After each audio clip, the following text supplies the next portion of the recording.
बोले 8 बार भोग लगाती हूं मैं अपने कान्हा को एक दिन में, और तेरे कारण 7 दिन से कन्हैया ने कुछ नहीं खाया, कुछ नहीं खाया।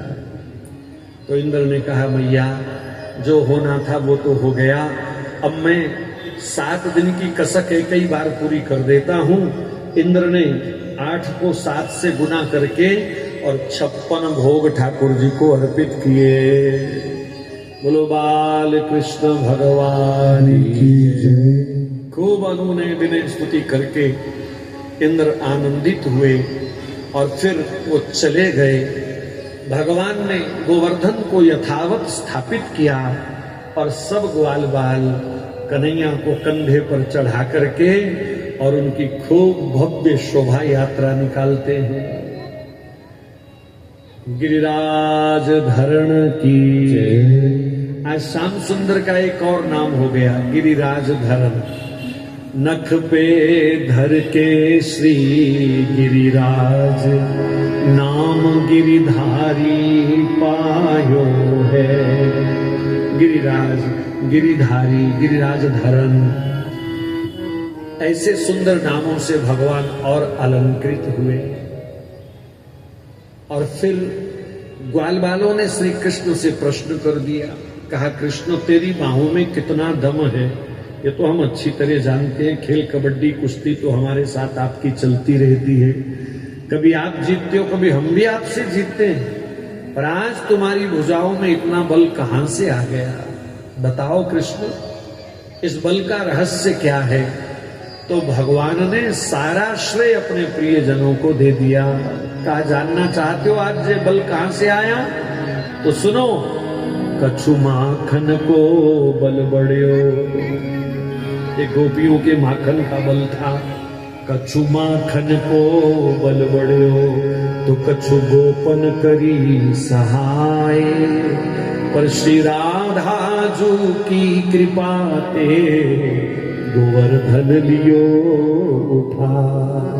जय जय श्री राधे। श्री राधा जू की कृपा ते गोवर्धन लियो उठाए। देखो हमारी मेहनत कितनी क्यों ना हो, साधन कितने क्यों ना हो, लेकिन जब तक अपने इष्ट की हमको कृपा प्राप्त नहीं होती जीव सफल नहीं होता है। सब करने कराने वाले श्याम सुंदर वो भी अगर सफल हुए हैं आज इस कार्य में, तो अपनी आराध्या शक्ति महारानी श्री राधा रानी की अनुकंपा से, कृपा से। इसलिए कृपा की याचना करते हैं सब संत सब रसिक, क्योंकि साधना ही जिनका कार्य है वो साधना भी उनकी कृपा के बिना सफल नहीं हो पाती। इसलिए परमात्मा साधन साध्य नहीं है, कृपा साध्य है। इसलिए हमें हर व्यवहार कर्म ऐसा करना चाहिए कि उनकी कृपा बनी रहे, उनकी कृपा दृष्टि बनी रहे। बोलो भक्त वत्सल भगवान की जय। यहां संतों का कहना है कि इस लीला के बाद सब ब्रजवासी कृष्ण को भगवान भगवान कहने लग गए। तो श्री कृष्ण को ये अच्छा नहीं लगा। मैं तो इनका मित्र हूं, अभी तो मुझे इनके साथ बहुत लीलाएं करनी है। सो अपना आप छुपाते हुए भगवान ने ब्रजवासियों को इस लीला का विस्मरण करा दिया कि मैंने गोवर्धन उठाया है। बस उनको इतना याद है कि हमने गिरिराज जी का पूजन किया, गिरिराज जी ने प्रत्यक्ष प्रकट होकर के हमको दर्शन दिया है और सब हंसी खुशी वापिस लौट रहे हैं। बीच वाली लीला, आज आदमी चवन्नी का भी काम करे ना तो वो चाहता है दुनिया मुझे जाने, मुझे पहचाने, पर इतना बड़ा कार्य करने वाले श्याम सुंदर ने सबको भुला ही दिया कि मैंने इतनी बड़ी कोई लीला करी है। कंस ने प्रलंब नाम का एक राक्षस भेजा है। खेल खेल में ये ग्वाला बनकर के आया और खेल खेल में बलराम जी को अपने कंधे पर उठा करके आकाश में उड़ गया मथुरा की ओर। तो सब ग्वालों ने आवाज लगाई, श्याम सुंदर ने आवाज लगाई, तो बलराम जी ने उसको बालों से पकड़ा, कनपट्टी पर एक जोरदार मुक्का दिया और वहीं वो खून का वमन करते हुए धड़ाम नीचे गिरा और मर गया। कंस का ये खिलौना भी बलराम जी ने तोड़ दिया। नंद बाबा के एकादशी व्रत की कथा बड़ी प्रसिद्ध है। एकादश्याम निराहारः समभ्यर्च्य जनार्दनम सनातुं नंदस्तु कालिंद्या द्वादश्याम जलमाविशत्। नंद बाबा भगवान श्याम सुंदर के पिता हैं। क्या है, किसी को संदेह तो नहीं इसमें, लेकिन वो भी नियम से एकादशी का व्रत करते हैं। कुछ तो है जी इस व्रत में, जो भगवान का बाप भी ये व्रत रखते हैं।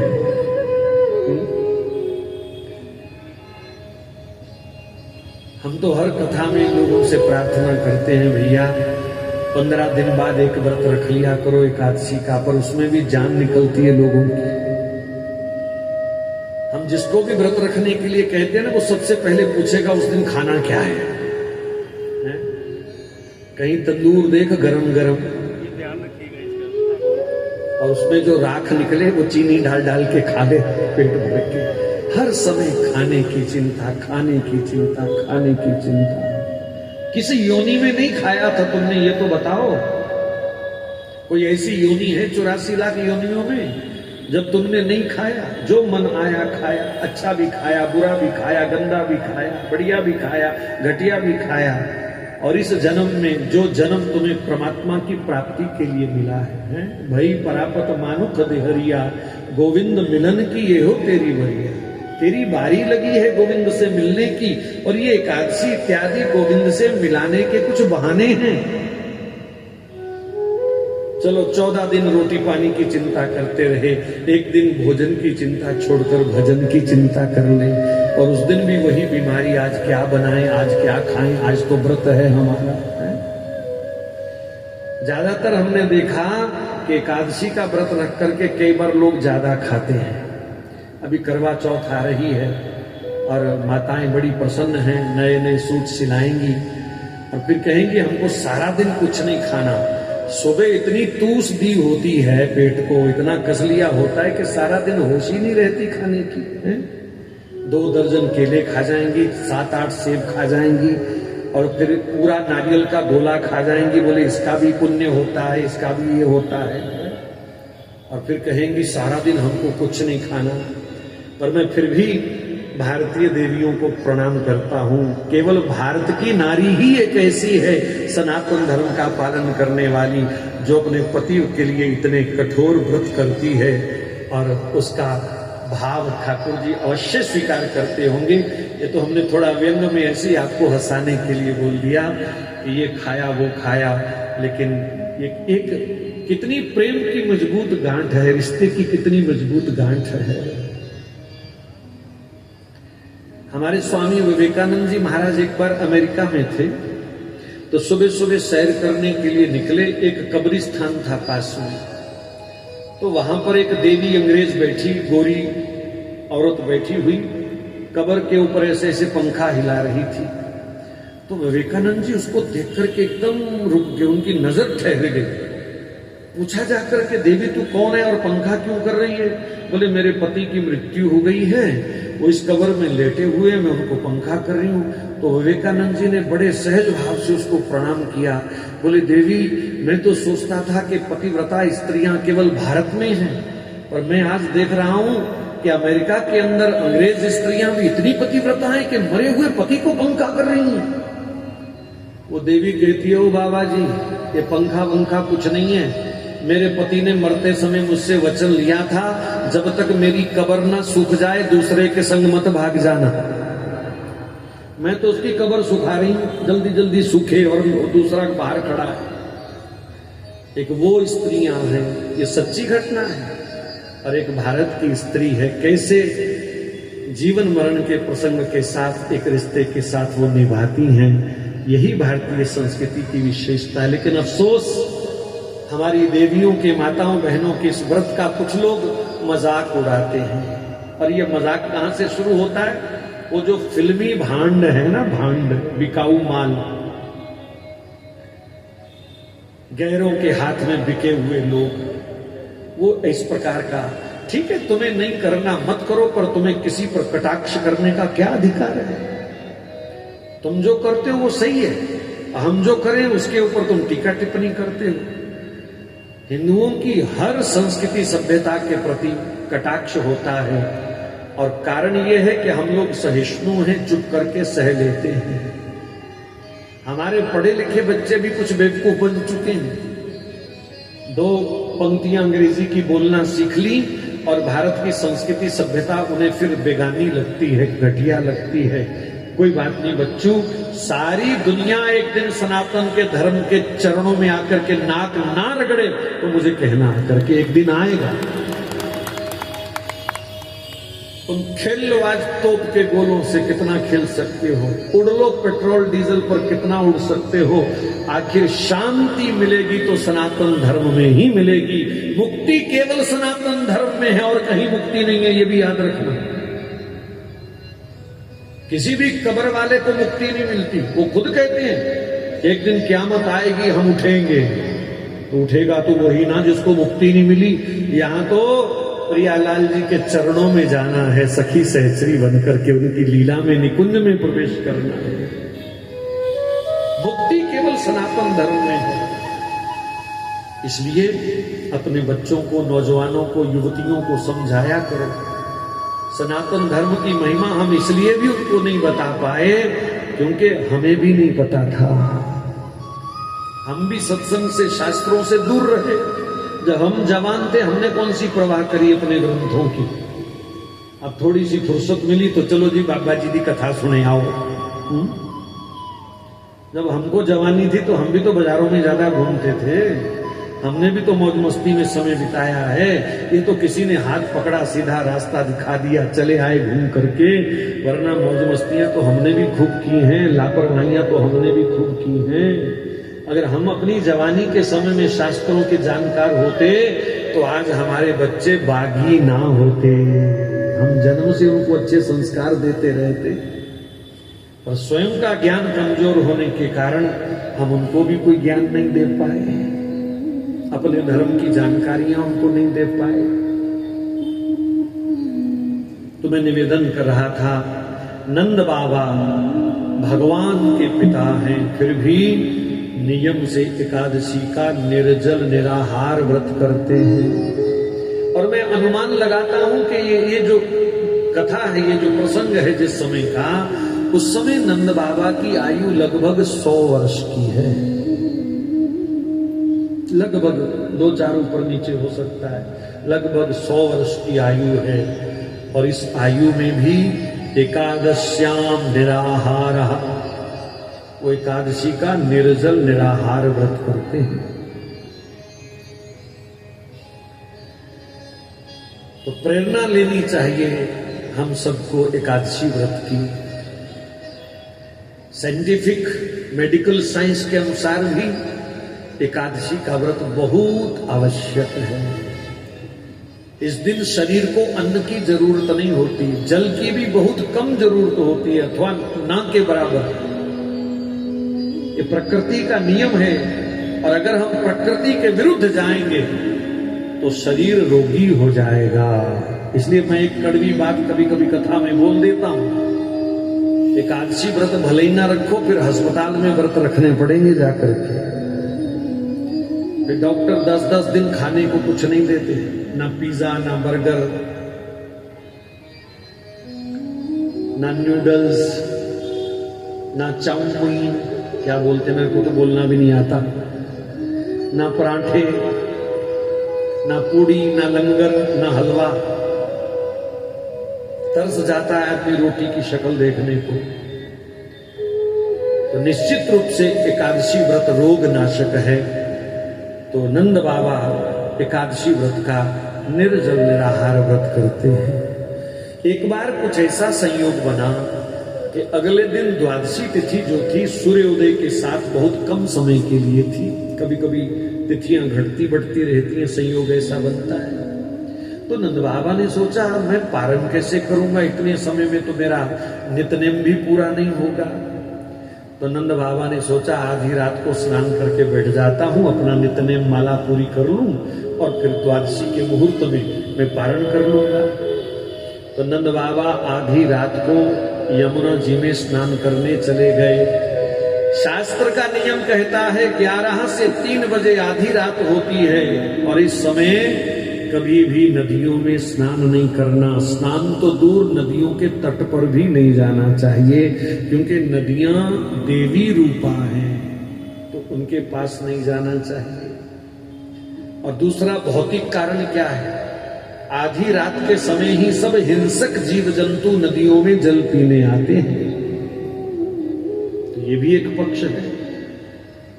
जितने शेर, चीता, भालू, हाथी हैं, ये सब ज्यादातर नदियों के तट पर रात को ही जल पीने आते हैं। तो कोई शिकार कर ले तो हो गया फिर स्नान सदा के लिए।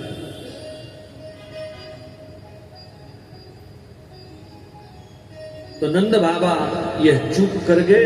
लालच यही था कि मैं अपना नित्यनेम पूरा कर लूंगा। जैसे ही उन्होंने जल में डुबकी लगाई, वरुण देव के दूत, जल देवता के दूत उन्हें पकड़ करके वरुण लोक ले गए, नीचे ले गए पकड़ करके। वरुण देव ने जैसे ही नंद बाबा को देखा थर थर कांपने लग गए। मूर्खो, ये क्या किया तुमने? बोले महाराज, कोई मनुष्य नहा रहा था आधी रात को, हम पकड़ लाए। बोले ये मनुष्य नहीं, भगवान का बाप है।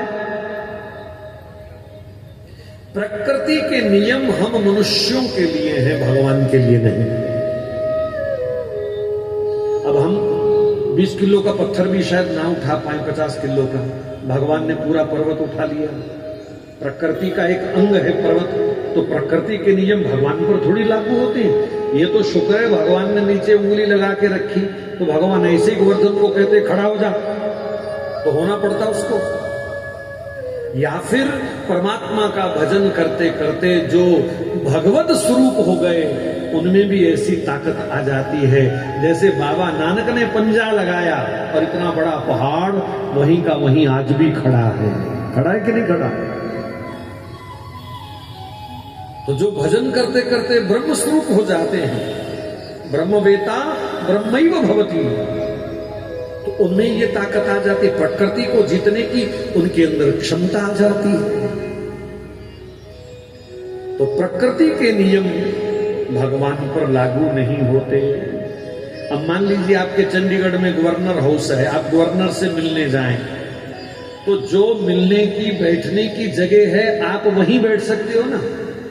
पूरे गवर्नर हाउस में घूम सकते हो क्या? आपके लिए नियम नहीं है। लेकिन गवर्नर जहां मर्जी घूमे, वो जहां मर्जी बैठे, जहां मर्जी लेटे, जहां मर्जी जो मर्जी करे। वो जो गवर्नर हाउस के नियम हम सबके लिए हैं, वो गवर्नर के लिए नहीं है। ऐसे ही प्रकृति के नियम हम मनुष्यों के लिए हैं, भगवान के लिए नहीं। तो जब भगवान के लिए नहीं, तो भगवान के पिताजी के लिए कहां से आएंगे? तो कहा सैनिकों को मूर्खो, जानते हो किसको पकड़ लाए? अगर उन्होंने सुदर्शन भेज दिया ना, तो सारा वरुण लोक सूख जाएगा। नंद बाबा के चरणों में प्रणाम किया, कहा मेरे दूतों ने आपको पहचाना नहीं। झटपट उन्हें वरुण लोक के दिव्य वस्त्र धारण कराए। उन वस्त्रों को पहनने से सांस लेने में कष्ट नहीं और भीगने का भी कोई डर नहीं, एकदम सुक्कम सुक्का। बिठाया आसन पर, दंडवत प्रणाम किया, कान पकड़ करके क्षमा भी मांगी। मन तो कर रहा था कि अभी इनको छोड़ आऊं वापिस, लेकिन लालच आ गया। शायद वो आ जाए, शायद वो आ जाए, दरवाजा खुला रखना,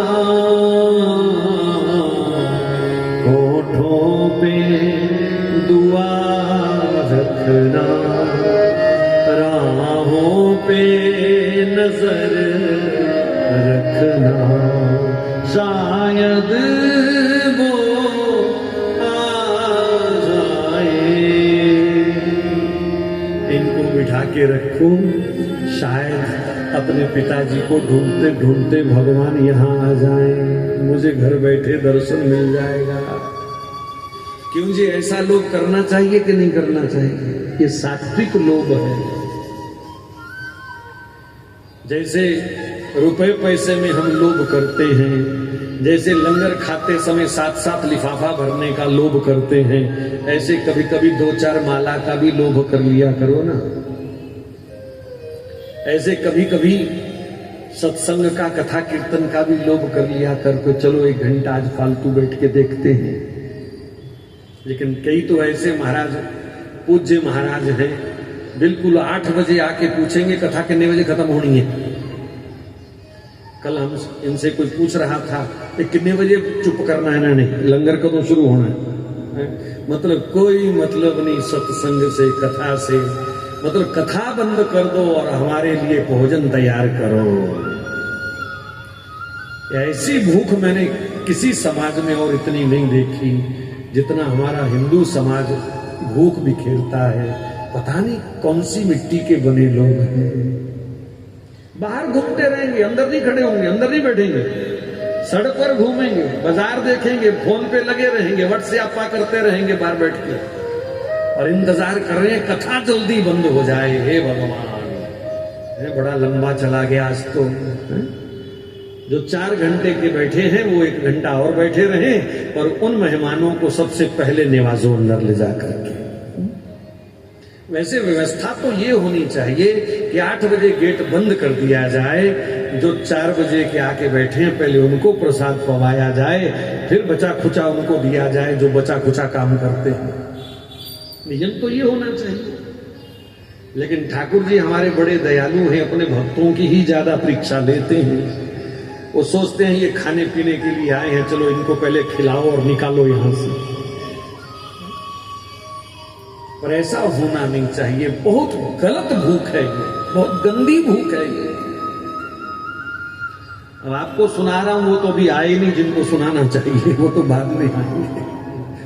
सुनना आपको पड़ रहा है, ये भी गलत है। अस्तु, मां यशोदा घबरा गई, कहां चले गए? कल से शोर मचा रहे थे, जल्दी जल्दी पारण करना है, पारण करना है। अभी तक संध्या वंदन भी नहीं करी, ठाकुर जी को नहीं उठाया। बेचारी 4 चक्कर यमुना घाट पर लगाया ही, 4 चक्कर गौशाला में लगाया ही, कहीं मिल नहीं रहे। और गोविंद को जगाया, कन्हुआ तेरे बाबा ना मिल रहे, भाई देखो तो। श्याम सुंदर ने ध्यान लगाया, कहा मैया चिंता मत करो, बाबा सुरक्षित हैं, कोई चिंता का विषय नहीं है। बोले तुम बोल रहे हो, पर मैं तो सुबह से चिंता कर रही हूं, उनको तो इस समय तक पारण करना था। बोले बाबा ने तो पारण कर भी लिया। बोले कहां कर लिया? बोले अभी अभी गरम गरम दूध जलेबी पाई है उन्होंने। कृष्ण तेरे को मजाक सूझ रही है? मेरी जान पर बनी हुई है। बिना संध्या पाठ पूजा वो जलेबी खाने कहां चले गए? कहा मैया तुम नहीं समझोगी, उधर सब व्यवस्था वरुण देव ने कर दी है, चलो चले बाबा को लेने। यमुना तट पर सारा गांव इकट्ठा हो गया। मैया को भगवान ने कहा मैया यही रुकियो, ब्रजवासियों के संग हम दोनों भैया जा रहे हैं। दोनों भाइयों ने हाथ पकड़ा, यमुना जी में छलांग लगा दी, सीधे नीचे वरुण लोक। वरुण देवता तो पहले आरती पूजा सजाए खड़े थे इंतजार में। भगवान आए तो उनका भव्य पुष्प बरसाते हुए स्वागत किया। उनके चरणों में 1 बार नहीं, 2 बार नहीं, 100 बार दंडवत किया। महाराज मेरी औकात नहीं कि आपके पिताजी को मैं रोकता यहां, पर आपके दर्शन का लालच आ गया था प्रभु। दोनों भाइयों ने बाबा को प्रणाम किया। बाबा एकदम गदगद हो गए, मेरा कन्हैया आ गया। वरुण देव ने दोनों भाइयों को विराजमान किया और कान पकड़ करके एकदम उठक बैठक लगाने लगा। महाराज मुझे माफ कर देना, मेरी कोई गलती नहीं, आपके दर्शन का मुझे लोभ था।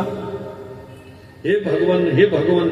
अच्छा, नंद बाबा ने जब सुना कि वरुण देव बार बार इनको भगवान भगवान बोल रहा है, प्रभु प्रभु बोल रहा है, तो वो टुकर टुकर देख रहे हैं और सोच रहे हैं कि मेरा लल्लू भगवान है,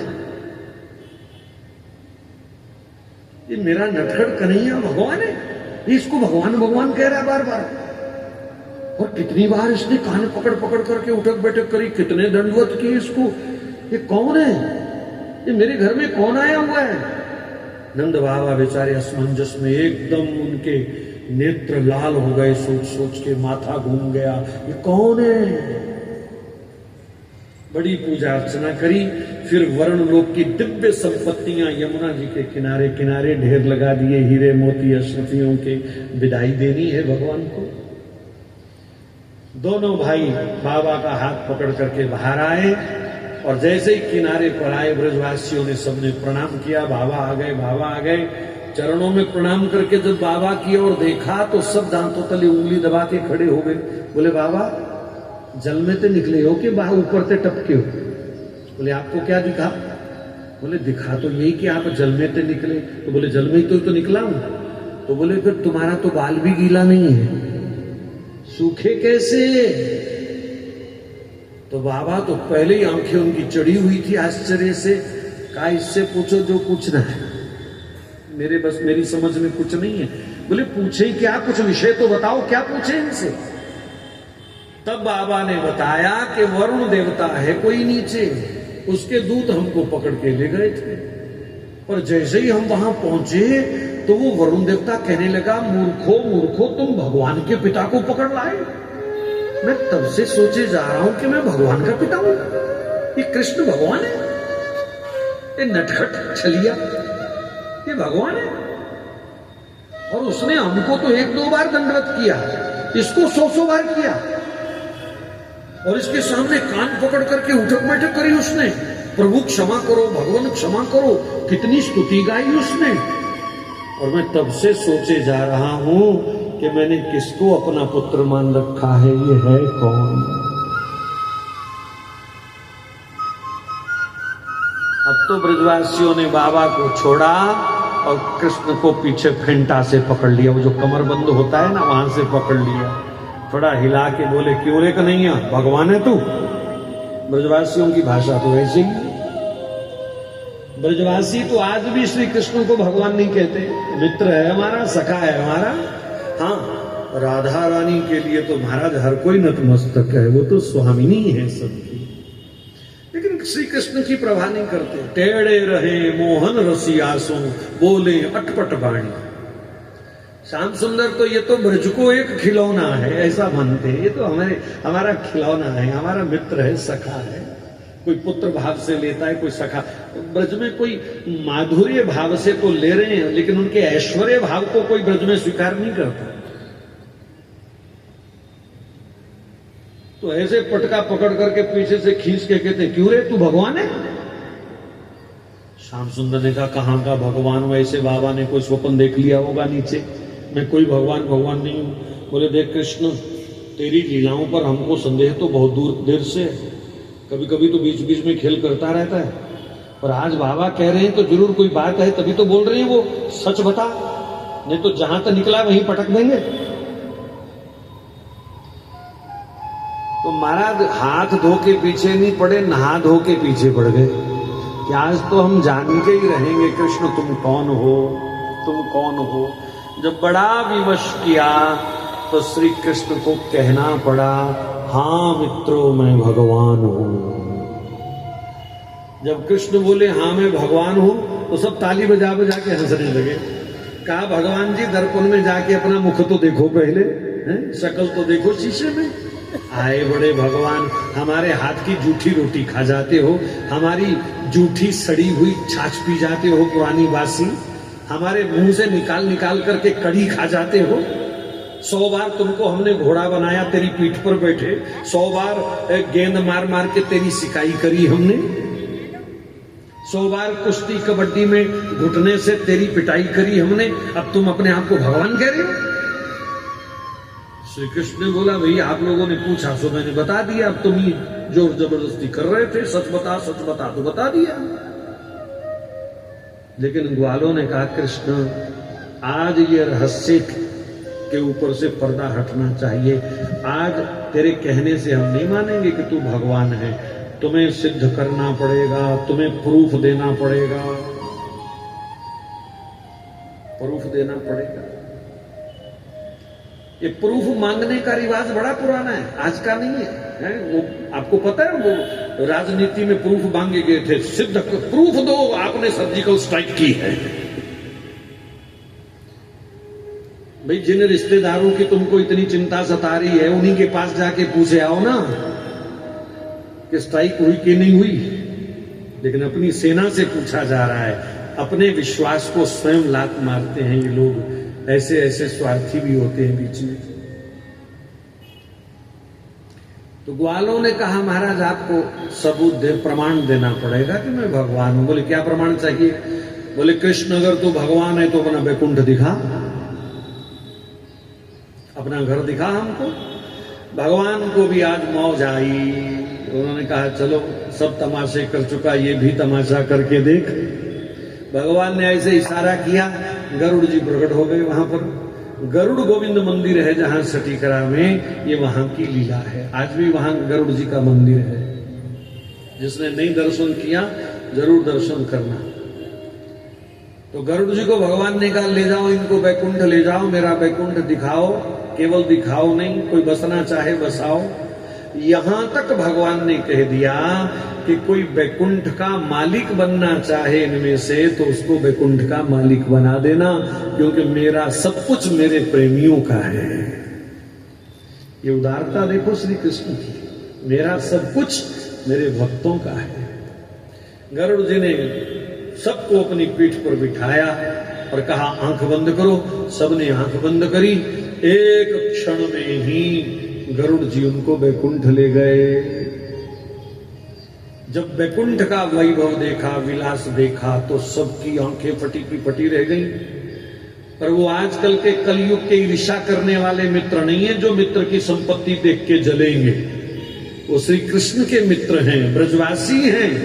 भगवान का वैभव देख करके सब नाचने कूदने लग गए, हो हल्ला करने लग गए। दिव्य सुगंध आ रही है, दिव्य पेड़ पौधे फल फूल, बड़े सुंदर स्वच्छ झरने और ना जाने क्या क्या। 100 रंग के कमल खिले हैं, 100 रंग के राजहंस उसमें तैर रहे हैं।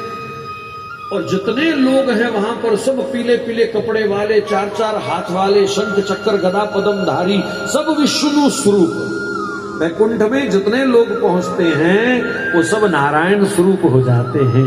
भगवान जिसको अपने में मिलाते हैं निज स्वरूप प्रदान करते हैं, ये उनका नियम है।